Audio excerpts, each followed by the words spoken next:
Another issue, it's an issue in the UK, it's a disturbing issue. We've discussed it here on this show previously, and that's allegations of anti-Semitic behaviour that's been plaguing Britain's Labor Party for years now.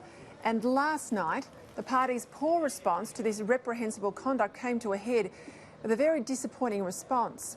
In a BBC interview, Labor leader Jeremy Corbyn was asked 4 times whether he would like to apologise to the UK's Jewish community, and he declined at every opportunity, notwithstanding serious allegations against 150 of his MPs and candidates over anti-Semitic remarks and conduct.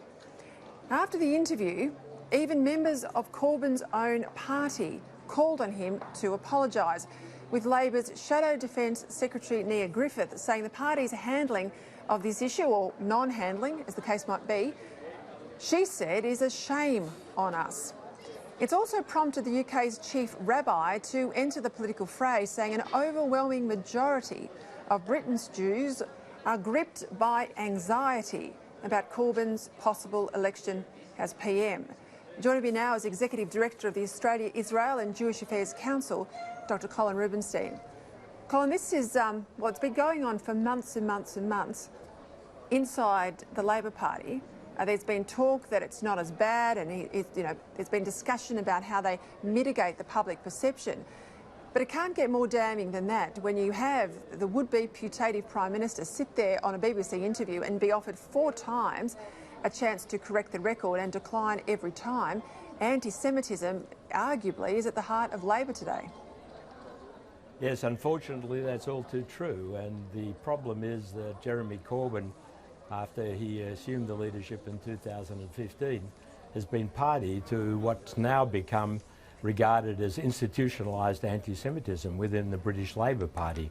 And that's why the Chief Rabbi Ephraim Mervis was quite correct in saying a poison has taken root in the party.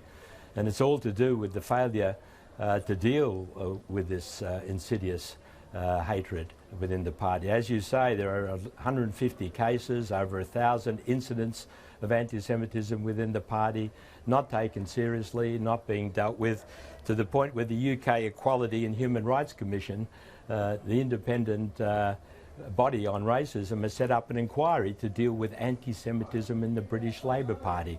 It doesn't really get much worse than this. And of course Corbyn in general is a far-left Marxist, and he's sending tremors throughout British society and internationally in terms of what he would mean as a British Prime Minister, taking the country out of the Five Eyes, distancing Britain from the Western Alliance and Western values, in effect. He's a throwback from the 60s and the far left of the 60s. And the truth of the matter is that 87% of British Jewry regard him as an anti-Semite. 47% of them say they'd leave, consider leaving if he won the election. And really only 7% would even entertain the possibility of voting for him. And you have ructions within the party. You have resignations by high-level British politicians, even in the last week. Tom Watson, for example, and many others in the crossbenchers, becoming independents, refusing to serve with Corbyn. And the words you used in the introduction, that this being a shame on Britain, is all too true. So it's an extremely worrying situation. He's made it clear he's extremely anti-Israel, of course. There's hardly a terrorist group anti-Israel that he doesn't seem to like and regard as friends, be it Hamas or Hezbollah, and his role with Iran and so on. So the record is there for all to see, and the truth of the matter is he will not deal with it. And in fact, it's grown and festered under his so-called leadership.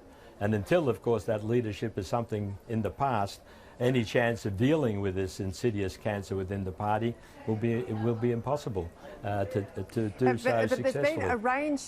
There's been a range of Labor leaders like Ken Livingstone, former Mayor of London, who's tried to tackle him on this issue. They've not been able to effect change inside the Labor Party. Now, Livingstone's been suspended by the Labor Party.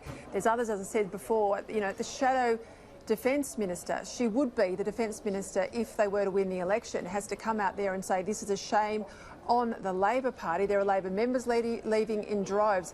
Yet this guy is still the would-be Prime Minister of Britain. Now, the Jewish community in Britain, Jewish leaders have gone to extraordinary lengths. There's been front pages of papers over there saying a vote for Labor is a vote for anti-Semitism. People are speaking out. It's not just the Jewish community. You've had the Archbishop of Canterbury, you've had leading Christian faith leaders, Hindu, Muslim, Sikhs, the whole lot. They've all been out there in support and solidarity. How did it get this bad in Britain? I'm sorry, what was the question? How did it get so bad in Britain that we're at this situation? This is a country that fought against the atrocities at the Second World War. How do we get to the position where now Britain could well elect an anti-Semitic leader?